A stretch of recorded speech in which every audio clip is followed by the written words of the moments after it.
Welcome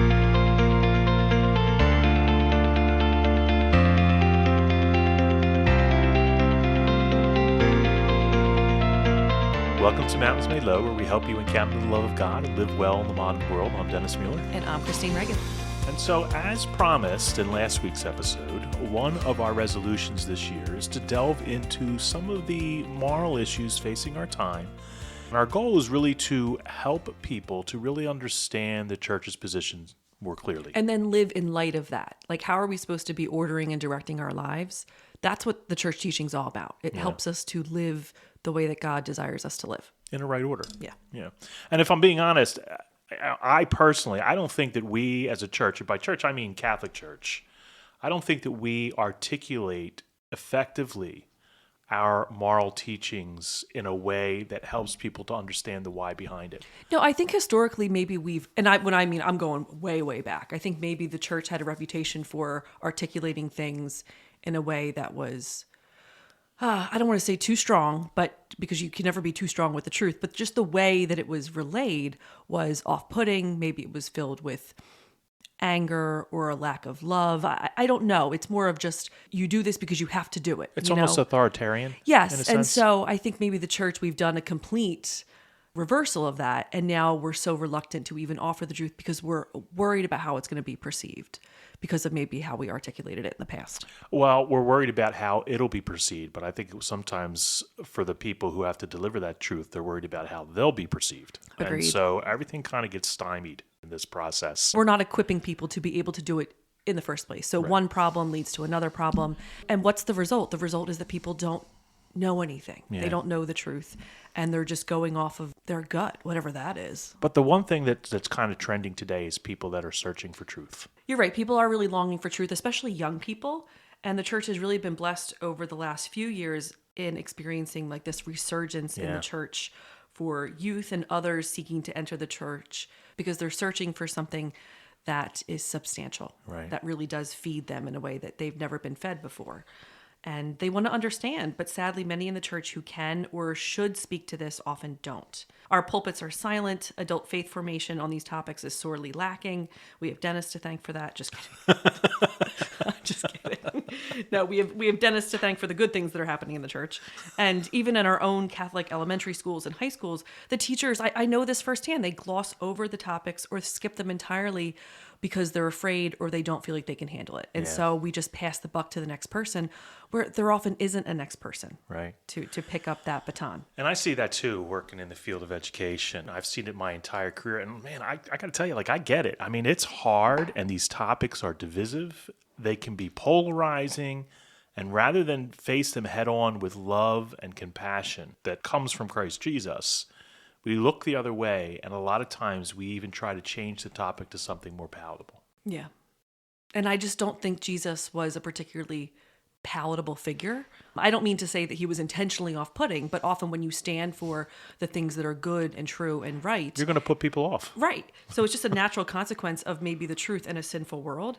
But our work in the church is about the salvation of souls, period. Yeah. And that's what's on the table. So withholding vital truth to help people form their conscience rightly, information that they need to make an informed decision that aligns with what God really wills for them, doesn't merely do them a disservice. It puts their soul in peril. Yeah. Maybe it puts my soul at peril because I'm abdicating that responsibility. So, I mean, Jesus just made it very clear that his disciples would be hated. I mean, we knew this getting into the Christian life. If we've read the Gospels, we know what we're in for. He made it so clear to his disciples that they would be hated if they followed him, that they would be persecuted, and that life would prove hard. And yet he calls us to take up our cross and continue his mission. Yeah, so what we're going to do today, we're going to delve into a topic that touches both science and faith.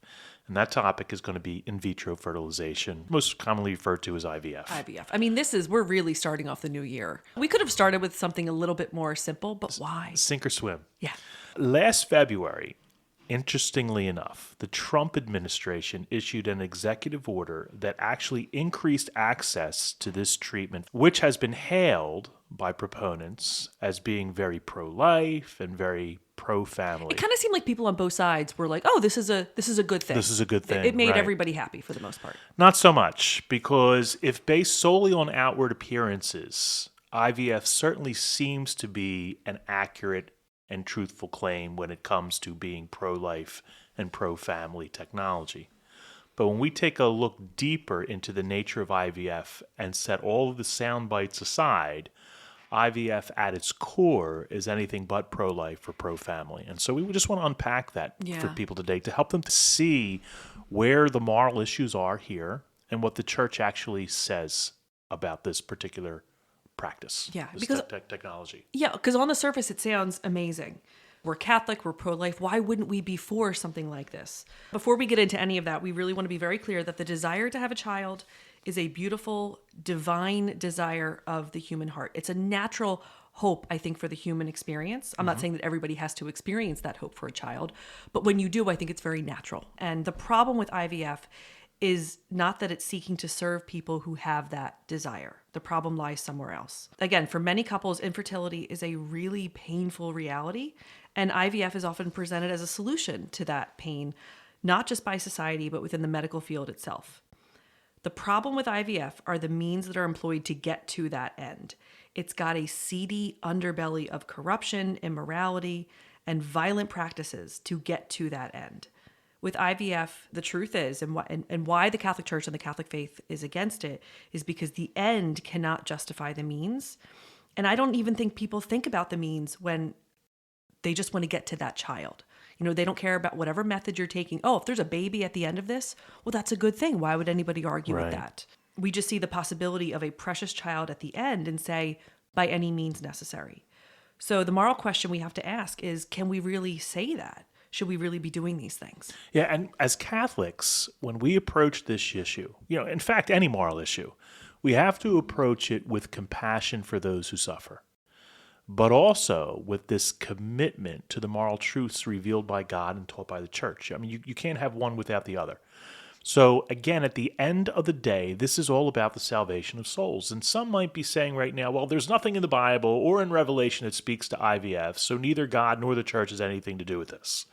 And that's an argument that we hear a lot, when you begin to kind of delve into some of these moral issues that really aren't in the Bible or the Bible doesn't speak to. So we'll look into that too in this episode, along with what IVF is, why the church raises concerns, and how we can respond pastorally, and this is important, pastorally, to couples who are longing for children, but for whatever reason, are incapable of conception. Okay, so tell us what IVF is. Let's start with some definitions. So in vitro fertilization is this reproductive medical process where a woman's eggs are harvested and then fertilized by sperm outside the womb in a facility or a clinic.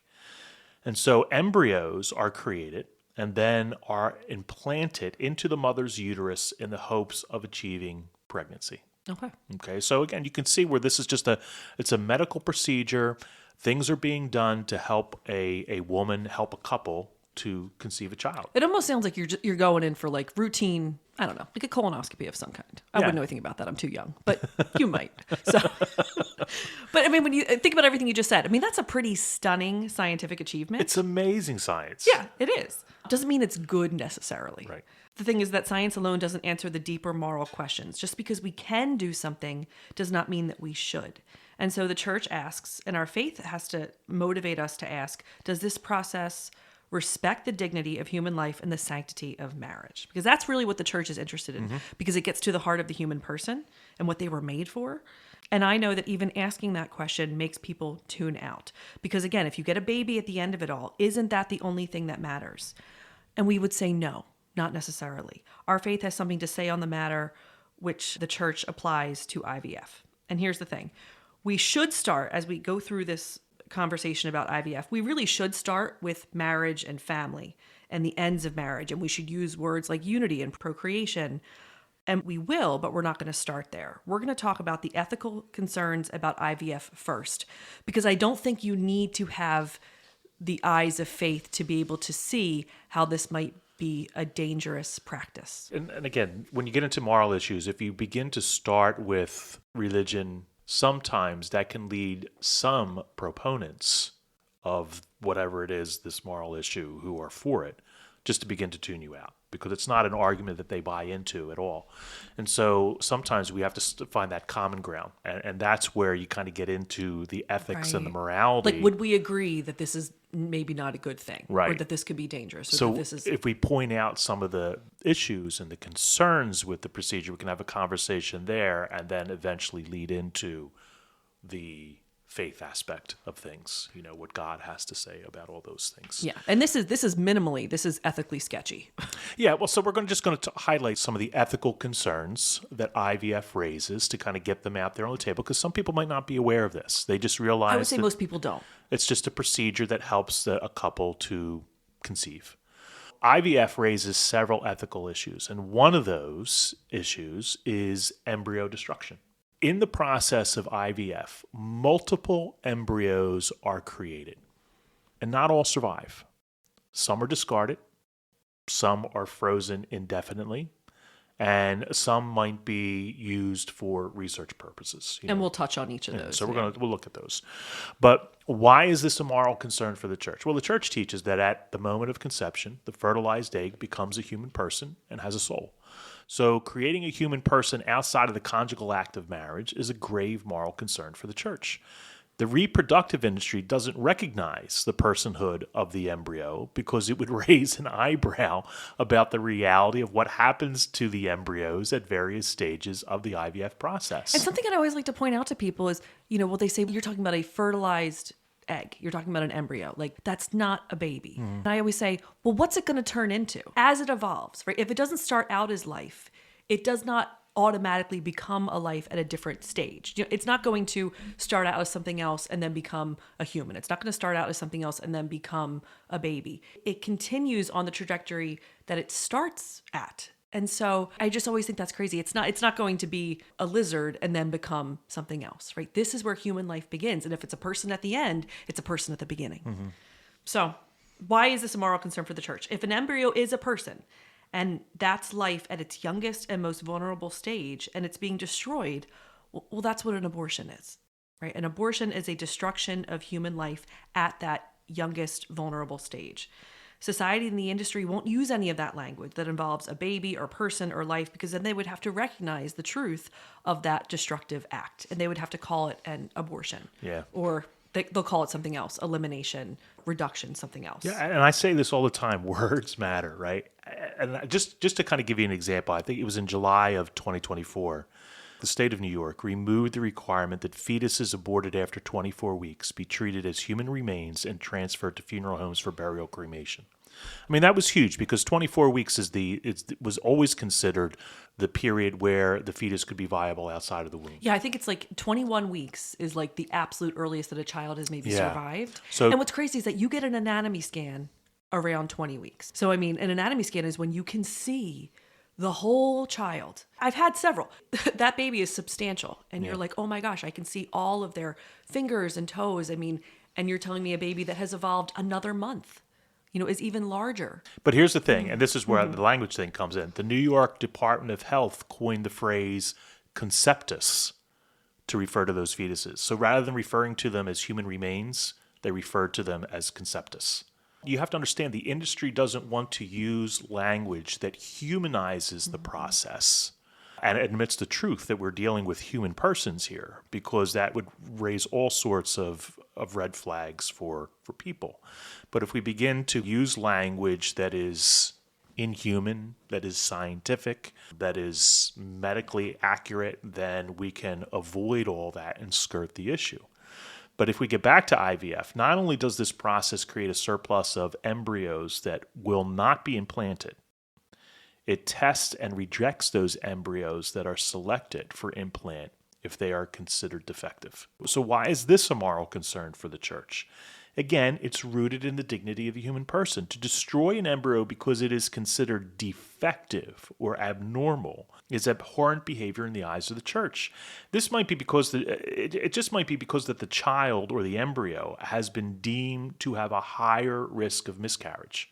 So Think about all the high-risk pregnancies that are out there. They're high risk for what? They're high risk for loss or miscarriage, right? So many of those children enter this world, right? Are born. there's nothing defective about them. Even a normal pregnancy carries great risk. Anything can go wrong in a normal pregnancy that can lead to the death of the mother or the child. But what we have to understand is that this is happening outside the IVF realm too. You're talking about like the genetic screening, Yeah, right? yeah. So, I mean, if you think about genetic screening during pregnancies, Iceland, for example, has nearly eradicated Down syndrome from its population due to genetic pre-screening. And other countries like Denmark, Spain, Portugal aren't very far behind. And I remember hearing about this in the news. They were saying like, "Oh, isn't this amazing?" It's an achievement. And my first question is, how do you think they did it? They killed them. Right. I mean, really, it's oh my gosh. It's not that science has found a way to prevent that from happening in conception. It's eradicating it after the fact. And here's the thing: if you talk to any parent whose child has Down syndrome, I can guarantee you that they will never use the word defective when speaking about their child. No. No. And you know what's amazing about those children too, if I could say, because my husband has some special needs family members. The effect that those children have on the rest of the family is extraordinary. Mm-hmm.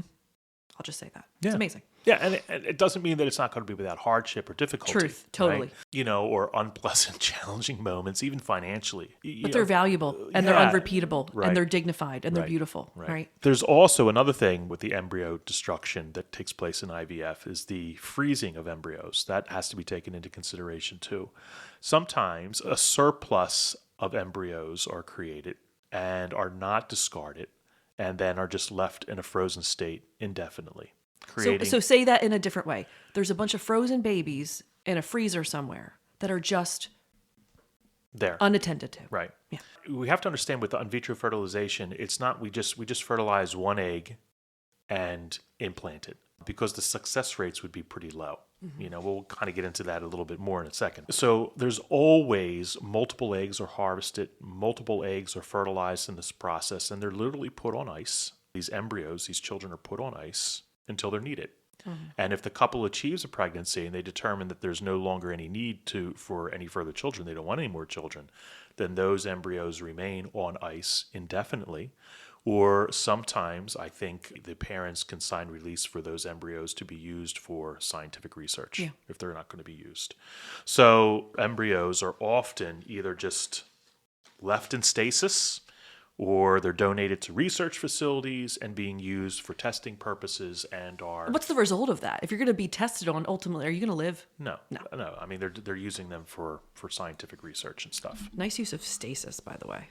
I didn't know you had that in you. That was good. So here's the saddest thing about IVF, to me.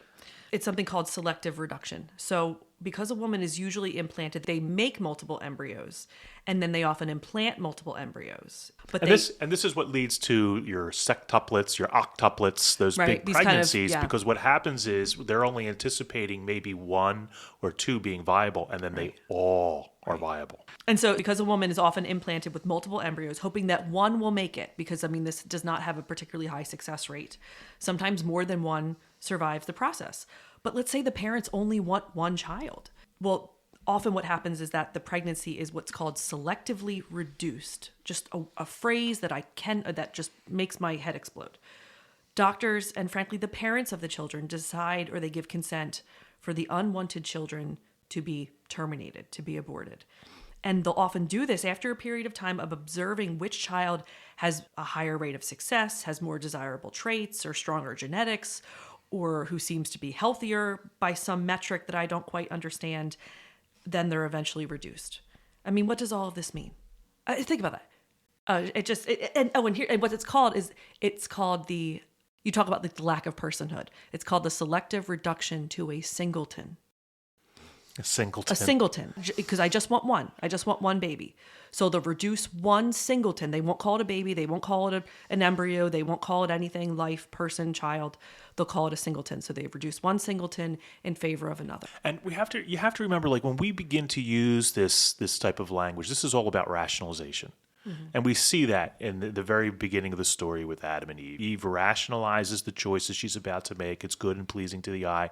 We rationalize these choices, and this type of a language allows anyone to begin to rationalize, well, this is okay. Mm-hmm. We can get rid of these other embryos because it's singleton. Yeah. It's the singleton reduction, and it makes things more palatable for our conscience, especially those that might begin to question or doubt the choice that they made. And so here's the thing. I mean, IVF, however it's marketed to people, frankly, it ends more lives than it creates. And that's the hard truth of it. 93% of the lives that IVF creates ends up dying. It's not good. This isn't moral. It creates more children knowing that most of them will die. And I'll tell you that none of this is regulated. The industry suffers from severe regulatory neglect and experiences little to no oversight. I mean, IVF clinics aren't required to report serious mistakes or malpractice. There's little federal oversight. It really only looks into drugs that are used and devices that are used in the process. It just really tracks success rates, and it does not track or oversee the clinical care quality, errors that are made in the process. I read one article that just called it the Wild West, right? The Wild West of IVF. And we know this because doctors are starting to raise concerns. Lawyers are taking up the cause. And I'm sure that there are good people involved with this process. They have good intentions and they want to help couples conceive children. All of that aside, again, it's the means that we employ to get to that end. And frankly, this is all big business. The average cost of in vitro fertilization is about $20,000. When you factor in lab fees, medical testing, genetic testing, retrieval, implant fees, storage fees for extra embryos, cryopreservation for unused embryos, medications, the list goes on and on and on. If a couple requires donor eggs or sperm, which is a whole other thing, it's a whole other issue, you could be adding an additional $20,000 to $60,000, depending on your needs or the circumstances. And this cost is just for one cycle, one menstrual cycle for a woman. So you have to remember, it might not work the first time. It probably won't work the first time. They say you got to bank on a couple cycles. So it often takes 2 or 3 cycles for a successful implant, and each one is about 20 grand a pop. And so you know what that tells me? That tells me that IVF has been created so that the rich can have babies. Well, I mean, in a sense, the average person will most likely not be able to. Right. So who's this for? Yeah. I mean, this is also, we'll do this in the future, I'm sure, but this is also the surrogacy issue, right? Who is this for? This is for people who can afford it. And if you can't afford it, well, then frankly, you're not as valuable to us. So that's another thing. It's the dignity of the human person. It's maybe they'll recognize the value because of their monetary value, the value of the rich, not the value of people who just can't afford it. Yeah, that's a whole other issue. Whole another issue. Yeah. This isn't cheap, and there's very little in coverage through insurance. So this is a lot of out-of-pocket expense. So again, this is not for the average person who, is just struggling to put food on the table. Right. If you're working at a normal 9-to-5 type job, this isn't an option. This is not for you. Yeah. No. But frankly, even if it was, it wouldn't make it moral. No. Let's say that too, Yeah, right? If true. this was this cheap, if Trump's plan works and all of a sudden this is free and it's covered by the government, it does not make it better, right? But the reality is that as it exists now, the whole industry offers a lot of incentives to clinics to prioritize high success rates over perhaps informing patients of the risks. And it's been found to be putting patients through profitable procedures rather than ones that are actually deemed medically necessary, right? It's putting patients at risk so that the industry can earn more money, right? And these, I said as before, these cases are starting to go to court. So not only do you have ethical concerns regarding the embryo destruction, but then there's also ethical concerns with IVF when it comes to what's known as the commodification of children.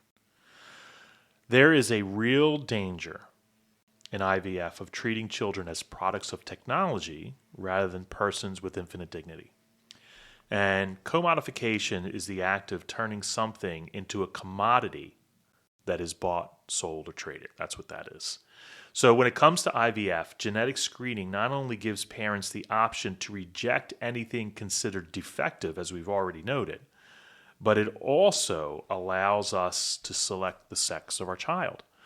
Now, because you could know that very early. Yeah. Yeah. And I've heard some opponents of IVF talk about how they're against IVF because, people can create designer babies and all that other stuff. Well, The truth of the matter is that we're far away from that. That's not a technology that exists today. We're But it far will. away. Don't you Yeah, think it will. Yeah. It will. We are approaching that. So we're far away from creating custom designer babies with certain traits, eye colors, intelligence, all those things. That's not currently possible. But as gene editing technologies continue to advance, there's a real danger that the commodification of children could become a norm. And with certain egg or sperm donors demanding higher fees than others, using selective genes to create the baby that you want, or even selling the unused embryos to somebody. This is happening in veiled ways. I mean, it's happening with the gender because you can eliminate, let's say you're going for like a singleton reduction. You could, if you want a girl and there's a boy, well, let's eliminate the boy. Right. So you're creating the child that you want. You're having the child that you want. And when it comes to sperm banks and everything, I mean, they're going to, the more expensive sperm is going to be the one that's deemed to be more genetically superior. This is eugenics, and it's happening. And the church warns very, very much against eugenics. When we talk about eugenics, it's the idea of selecting or engineering human traits. Okay, so it's all of the selective modification and things. And what that does, the reason why the church has an issue with eugenics is because it reduces life to something that we can control rather than something that we receive. I mean, life is a gift, and human identity is not ours to manufacture. But, it's kind of like all of the sci-fi movies where you're creating the superhuman, the ideal human person. And it's all being done through eugenics and gene modification and all of those things. Now, again, we are far away from that, but it's a slippery slope. I mean, once this practice continues, it's very easy to kind of just segue right into that, and then this becomes a part of the process. So another issue is third-party involvement. Things get even more complicated when you begin to add in the possibility of donor sperm or donor eggs into the equation, because now you're bringing in another individual into the equation. There's a third party, right? Morally speaking, there's another biological parent who may be, because I don't know if this is an informed situation, but there's a possibility that they have no idea that they're a parent and that they have fathered a child or mothered a child. And then there's a surrogacy issue. And the surrogacy is when the embryo is implanted in another woman who's not the biological mother, who carries the baby to term. Well, that adds another moral complexity to the situation. But we'll handle surrogacy in the future. We'll be much more prepared for that conversation. All of that aside, the hard truth of in vitro fertilization is that each of these practices undermines the dignity of human life. So in vitro fertilization, as we have explained it today, is in no circumstance acceptable under our Catholic faith, under church teaching. In the end, IVF really isn't about love of another. What's it about? It's really about love of the self. That's going to be a hard pill for people to swallow. And I know. So break it down. I know. So it serves a couple's desire to be parents, to be a mother, to be a father, even to have the baby boy or the baby girl that they've always wanted, right? And rather than that child be conceived in an act of self-giving love or with assistance that honors that self-giving act, it is manufactured absent of love. Now, wait, just relax. I'm not going to say, I'm always relaxed. How dare you? That being said, an IVF child is loved by their parents and their family without question. But the means does not justify the ends when it comes to determining the morality of the act. And all we're talking about is the morality of the act. Yeah, the means. So once the child is conceived, once the child is here, it's a child. And it's loved. It's got a soul. It's everything. It's everything that we would say about any other human life that was conceived in a marital sexual act. When we get into a lot of these moral issues, as we kind of delve into these things through the years, throughout the coming year, one of the things that you are going to begin to recognize is that there's a lot of emotional investment with these moral choices. Especially family-oriented choices. Oh, and my goodness. So sometimes it's very difficult for us to see or to admit to the moral complexity or the immorality, let's be honest, the immorality of some of these things that we're going to kind of delve into because of the emotional investment that we place in them. One of the things that's going to be challenging for us as we navigate any type of moral issue is trying to set and detach those emotional ties aside so we can just look at the facts in front of us. I've always told you that you should be less emotional. Yeah. Always. Well, you're the only one. Yeah. So just bear that in mind, okay? So again, we get it. There's a strong desire to want to have children, to be a mother, to be a father. It's a natural, divine instinct that is implanted in us. And sometimes we will do anything, including some extraordinary means, sometimes questionable or immoral things, in order to achieve that end. But we have to set aside the emotion. Emotion aside, we have to just stick and just look at the facts. The moral complexity of it, what the moral concerns are, what the church teaches, and then we can make a rational decision. Because you're never going to be able to make a rational decision when you have your emotions tied into it. It can very much lead you to make irrational choices because of the emotion. I think we could have emotion. If I could just speak to women for a second. You can have emotion. I'm not saying that you have to be devoid of any type of human emotion.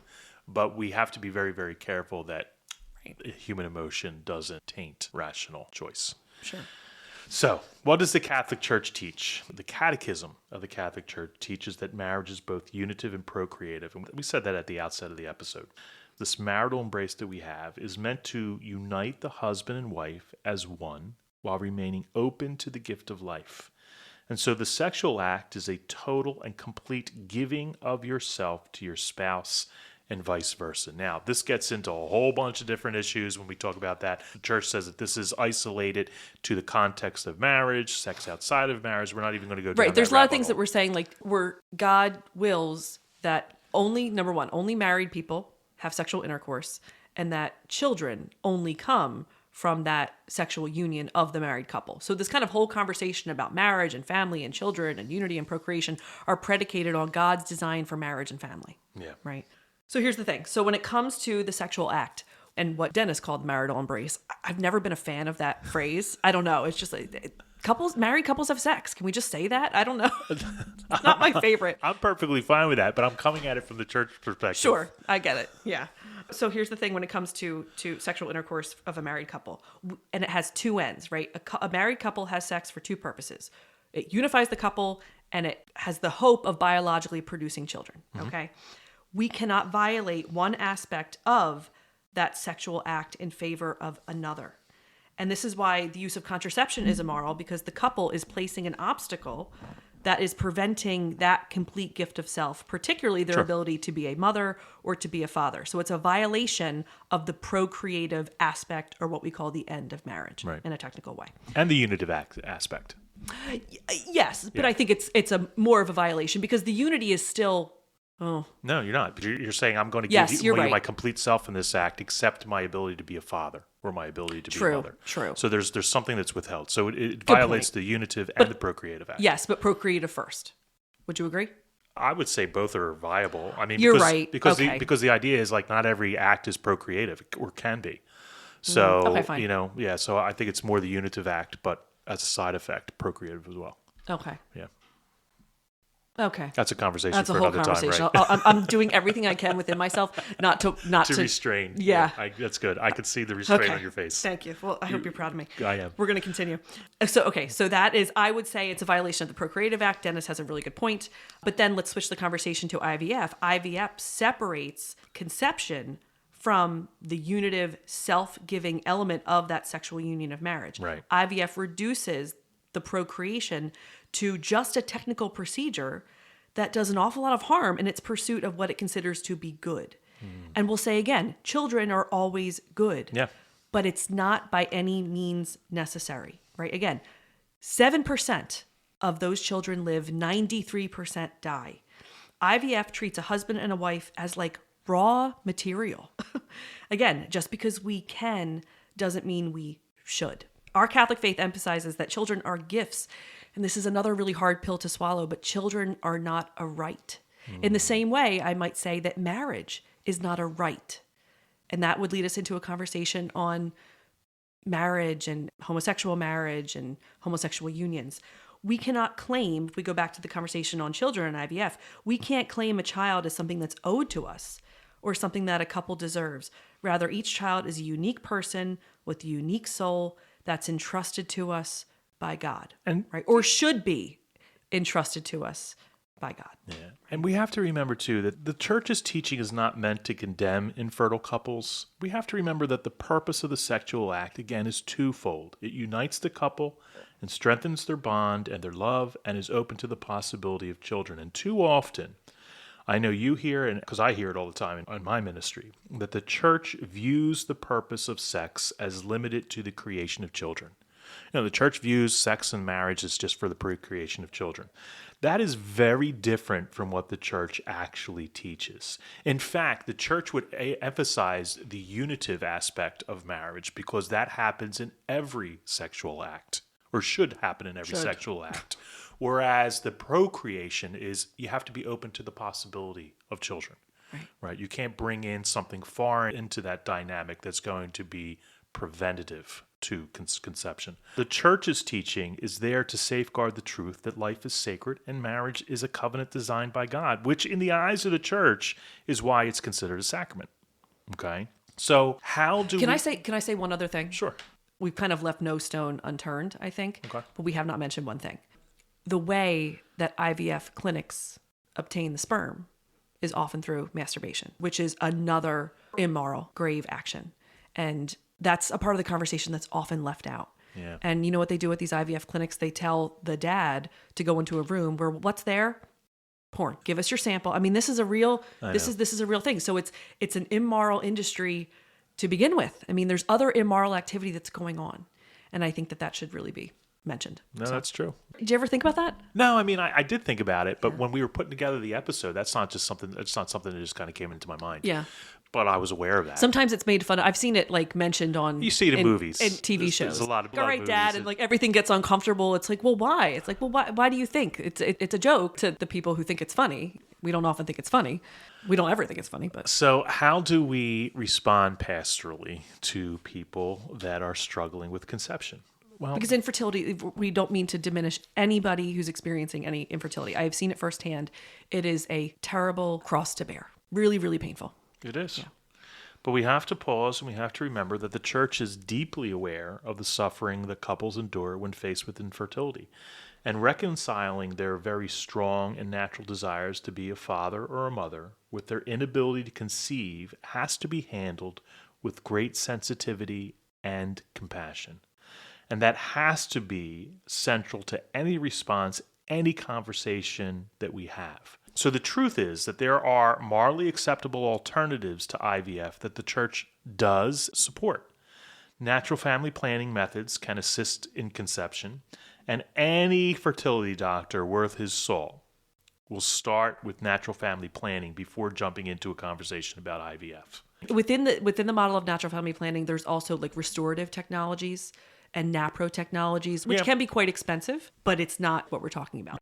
The other thing, too, is, there's always adoption. Adoption also allows couples, whether they're infertile or not, to welcome children in need of a loving home. I'm so glad you said that, because when I think about couples who want to adopt, I never want to frame adoption as something that is like the last resort. Like, oh, I couldn't have a child, so I'll just adopt. Yeah. There's a lot of families out there who want to adopt from the outset, or they want to adopt along with maybe having their own biological children. And so adoption's its own beautiful, wonderful thing. And here's the other thing, too. There's a calling. Maybe the fact that you as a couple are unable to conceive your own children, maybe God wants to use that cross that you have in order to give life to a child whose life is absolutely miserable, who has no one.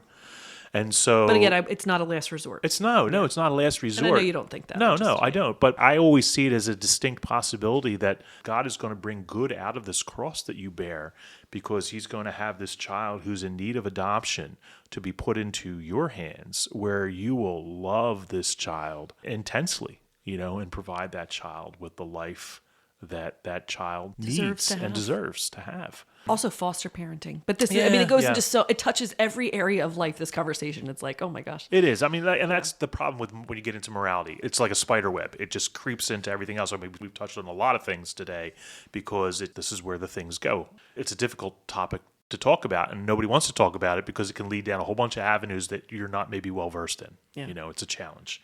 But couples are also invited to prayer. And I think that there's an important distinction too here, that when you're struggling with infertility, bring God into it. Pray. Look for community support. Trust in God's providence. Infertility is a very heavy cross to bear, but it can be carried with faith, it can be carried with hope, and it can be carried with love.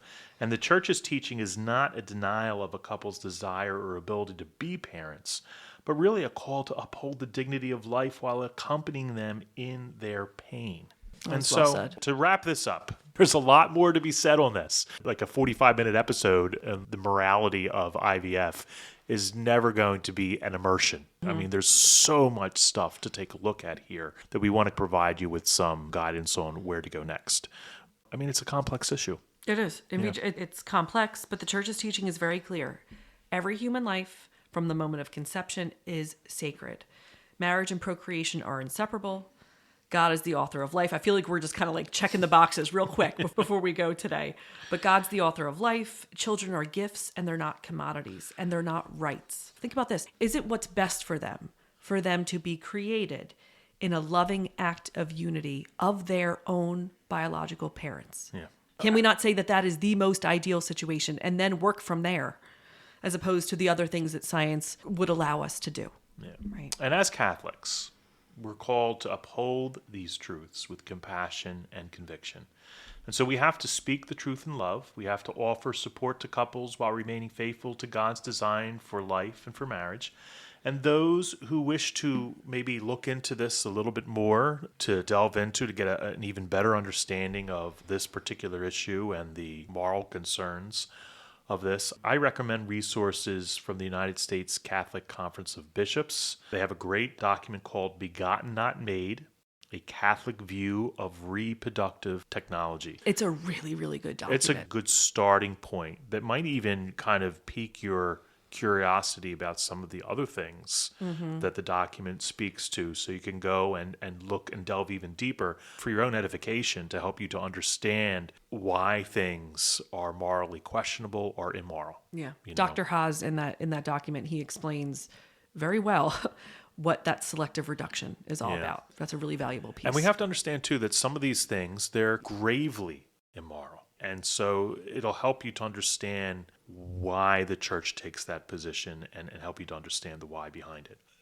I would also recommend the National Catholic Bioethics Center. If you look them up online, they have a lot of great information. And they get into a lot of things. Bioethics covers everything from even healthcare and end-of-life issues to reproductive technologies, everything. So the National Catholic Bioethics Center is a great resource too to kind of delve into. To end this on a note that I think is the most helpful, because I think, IVF is particularly geared towards couples who have not been able to conceive their own children naturally. Why don't we pray for couples who are experiencing infertility? And this is a prayer that we got from the bishops themselves. And so we'll offer this at the close. All right. And we'll begin in the name of the Father, and of the Son, and of the Holy Spirit. Amen.